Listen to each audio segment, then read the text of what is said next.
G'day there legends, Big Man Bombish here. So unless you've been living under a rock, the newest Destiny 2 expansion is less than 40 days away, bringing with it Void 3.0, a new and improved update to our Void subclasses to bring it more in line with the Stasis style customization. While many gamers are bounty prepping or taking some time off from the game, I thought I'd make a video on which exotics for the Warlock class I think will potentially become really good when Witch Queen launches. A little disclaimer first, these are just my personal thoughts on what may be good, and to my knowledge no buffs are being handed out to the exotics that I'm about to mention. Righto, with that aside, let's jump into the first exotic, Eye of Another World.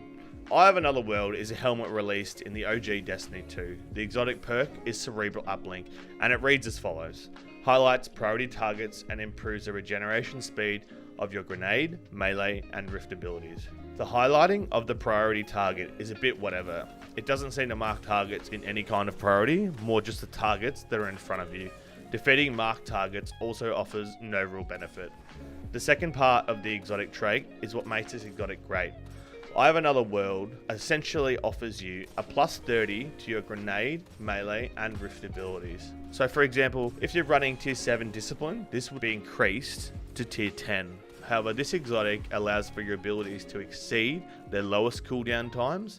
So if you're running tier 10 recovery, your rift cooldown sits at approximately 41 seconds. However, when using Eye of Another World, this drops your rift cooldown to 33 seconds. As we now have dynamic cooldowns for all our abilities, each melee and grenade charge rate will be affected differently. When Void 3.0 is launched, Eye of Another World could see itself becoming more viable within all scenes of Destiny 2 endgame content, compared to its current use as an exotic to run solely for stasis turrets. With Void 3.0, Eye of Another World could move from more of a B tier exotic to become a top choice for Warlocks wanting very low ability cooldowns. Nasraxin is a Warlock helmet with great synergy for any and all Void weapons and abilities, with the exotic perk Abyssal Extractors, which reads, Void damage kills increase ability energy recharge rate.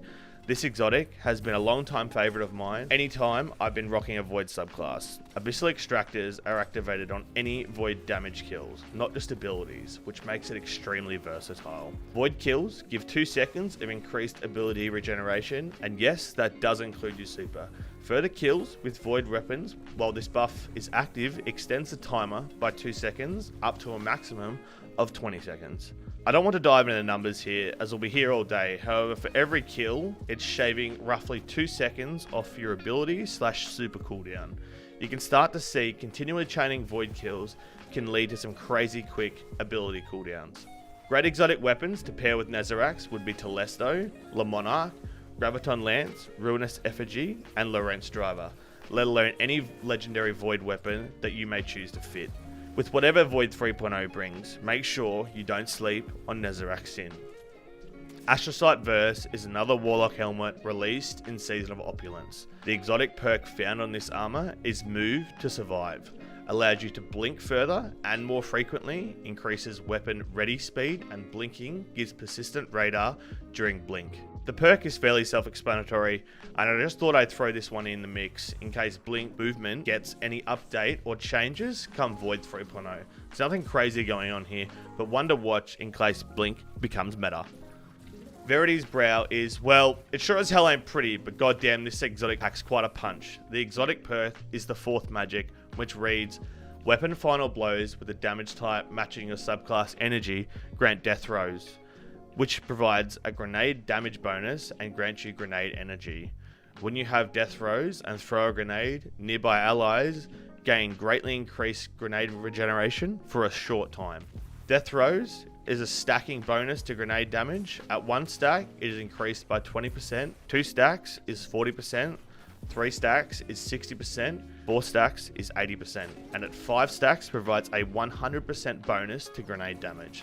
Let's not forget that while you have this quite potent bonus to grenade damage, we are also receiving an increase to our grenade recharge rate. Death throws is granted on any weapon damage matching your subclass energy type. This includes heavy weapons and primary weapons with osmosis. If we get something along the lines of Oppressive Darkness back as an aspect or fragment, Veritys Brow is positioned very well for Void 3.0. Claws of Ahamkara are already great exotic gauntlets for top tree solar warlocks with the exotic perk The Whispers, which simply states gain an additional melee charge. One thing we do know about Void 3.0 is that warlocks are going to be granted a new ranged melee. And what's better than one melee charge? 2 melee charges. I'd recommend running this with a stasis affinity so that we can utilize melee kickstart. Nothing crazy going on here, but one to keep an eye on when the update hits.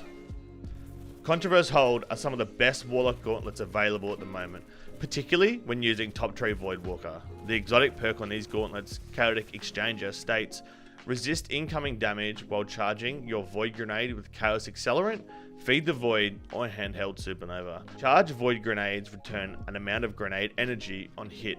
This is probably one of the best exotics on this list, as I use this nearly every time I run Void Warlock. Running Top Tree Voidwalker with Vortex Nades is easily one of the strongest grenades in all content.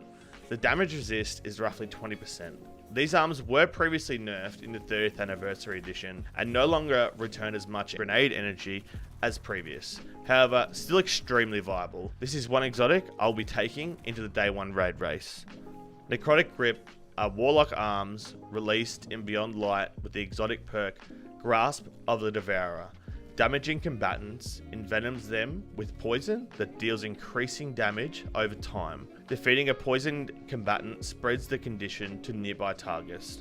Whilst this is not a Void specific exotic, it has a potential to synergize well with the new ranged melee brought to us in Witch Queen. To my knowledge, these can only be obtained by completing Legend or Master Lost sectors that grant exotic arms as a reward. These will be exotics to look out for when the upcoming changes are implemented.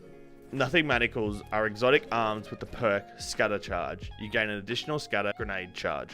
Enables tracking for scatter grenade projectiles. This exotic essentially gives you 2 grenade charges. This exotic will be extremely useful if any grenade consuming abilities like Devour are changed or buffed when Void 3.0 launches. As with Necrotic Grips, this exotic can only be obtained by Legend or Master Lost sectors that grant exotic arms as a reward. So there you have it, Guardians, all the exotic armor pieces that I feel will be great with the launch of Witch Queen and Void 3.0. I will 100% be using one, if not all of these exotics, as I have their own individual roles within what I expect to be the upcoming meta. From Contraverse Hold for a single target damage and decent ad clear, Nasraxin for 100% uptime of all abilities, to Necrotic Grips for lethal ad clear in high density areas. If you feel I left any out or any extra benefits to the ones I've mentioned, be sure to leave a comment down below. Also, be sure to check out my Twitch as we're well into Witch Queen prep now. Anyway, legends, enough talk from me. I'll see you all in the next one.